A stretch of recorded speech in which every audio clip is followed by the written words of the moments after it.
एक छोटं उदाहरण बघूया. मला समजा लॉटरी लागली. लॉटरी लागली आहे 25,000 रुपयाची. तर ते 25,000 रुपयाचं मी काय करू असं मला प्रश्न पडलाय. तर मी कोणाला विचारेन? काय वाटतं तुला? घरातले ना, मित्र मंडळी किंवा आई बाबा. आता मला लॉटरी लागली ना, ती आहे 25 लाखाची. आता मी कोणाला विचारलं पाहिजे? म्हणजे घरात ज्यांना व्यवहाराचं थोडं जास्त कळतं. आता मला लॉटरी लागली आहे 1 करोड रुपयाची.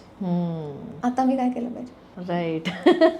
आता मी कुठल्या तरी फायनान्शियल ॲडवायझरला विचारलं पाहिजे, ही जर मी नीट इन्व्हेस्ट नाही केली तर माझं नुकसान होऊ शकतं. So what is at stake ना, हे खूप महत्वाचं आहे. बरोबर. टेम्पररीली मला बरं वाटतं पण मी बरी होत नाही त्याच्यात.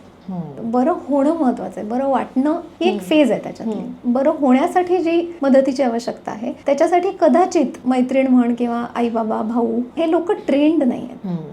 सो सायकोथेरपी ह्याच्यामध्ये ट्रेनिंगचाही खूप भाग आहे ना. काही पद्धतीने काही थेरपी शिकतो आम्ही आणि त्या पद्धतीने त्या पेशंटना दिल्या जातात. तर त्यातला जो एक प्रोफेशनल भाग आहे ना, तो तिथे कामी येतो जेव्हा स्टेक्स आर हाय. बरोबर. डिप्रेशन, आता आपण हा शब्द इतका कॉमनली ऐकतोय. अशा काही गोष्टी आहेत का की ज्या डिप्रेशनमध्ये जाण्यासाठी कारणीभूत ठरतात?